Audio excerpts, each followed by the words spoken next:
लवण सत्याग्रह दिवस पालित प्रतिवर्ष भली आज बालेश्वर जिला रेमुणा ब्लॉक इंजुड़ी ठारे लवण सत्याग्रह दिवस पालित हो जाइछि। भारत को स्वाधीन करने दिगरे जेउ केतोटी पंथा अवलंबन करथिले स्वाधीनता संग्रामी माने सेथि मध्यरु लवण सत्याग्रह अन्यतम। लवण सत्याग्रह आंदोलन को बाद देले भारतर स्वाधीनता संग्राम इतिहास अधूरा रहिजिवो।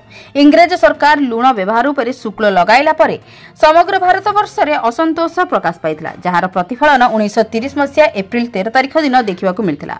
इंजुड़ी ठारे महात्मा गांधी डाकरारे हरेकृष्ण महताब, गोपबंधु दास, सरदार सुरेंद्र दास, मालती देवी, रमा देवी प्रमुखों नेतृत्व में हजार हजार सत्याग्रह को आंदोलन को ओह्लाइथिले। इंजुड़ी निकट समुद्ररू पानी आनी सेथिरु लुण मारी बालेश्वर रे बिक्री करने को जाउथिला बेले ब्रिटिश पुलिस अत्याचार शिकार होइथिले संग्रामी माने।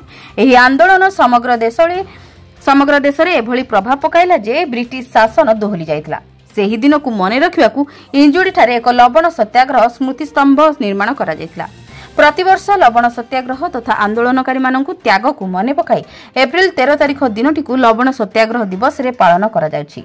आज एही अवसर रे बालेश्वर जिला एडीएम सुधाकर नायक, डेप्यूटी कलेक्टर अम्लान नायक अतिथि भाव में जोग दे लवण सत्याग्रह विषय आलोचना करथिले। निकटस्थ बात्या आश्रयस्थली परिसर में आयोजित यह कार्यक्रम में स्थानीय विद्यालय छात्र छात्री तथा बहु संख्यार स्थानीय लोके जोग देथिले। किंतु परिताप विषय जे यह एक जातीय स्मारकीर मान्यता पाइथिले मध्य प्रशासन तथा स्थानीय नेता मानक वैमातृक मनोभाव जोगु यह संपूर्ण अवहेलित होई पड़छि। मो नाम प्रशांत महांती, इंचुड़ी लवण सत्याग्रह स्मृति कमिटी संपादक। आज एक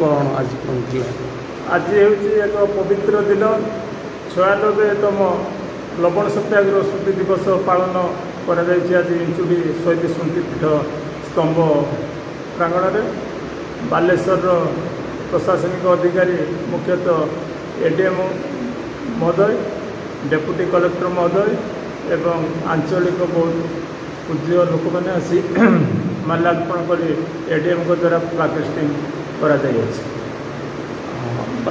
लवण सत्याग्रह ये जो स्तंभ देखुं ये स्तंभ 1930 मसीह ए अंचल स्वाधीनता संग्रामी माने ही करथिले। यह जो अवस्था अवहेलित अवस्था बर्तमान रही ओडिशा सरकार किंबा जिला प्रशासन एथिरे किछि पदक्षेप नहीं ना पुनरुद्धार करना। अवहेला हबार कारण अवहेला हबार कारण मुख्य दायी मु करी प्रथमे अंचलर विधायक महोदय, मुख्यमंत्री महोदय पर्यंत एवं जिला प्रशासन मध्य अवहेलित करी आसुछन्ति।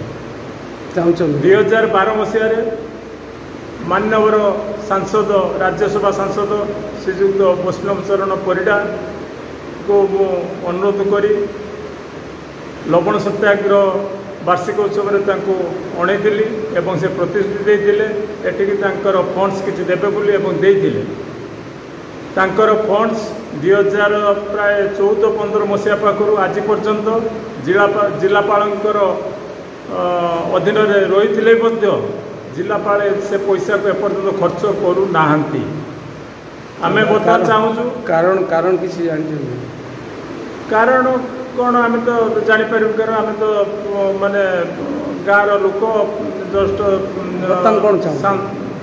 अनुष्ठान को बंचेकी रखीचु एवं सबुबले सब वर्ष आम प्रशासन एवं नेता महानेता मान अनुरोध कर वार्षिक उत्सव आनी पताका उत्तोलन बर्तमान आम चाहूँ सरकार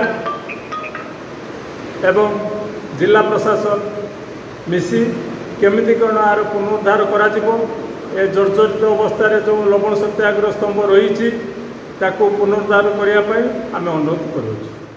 ब्यूरो रिपोर्ट, जन अधिकार लाइव।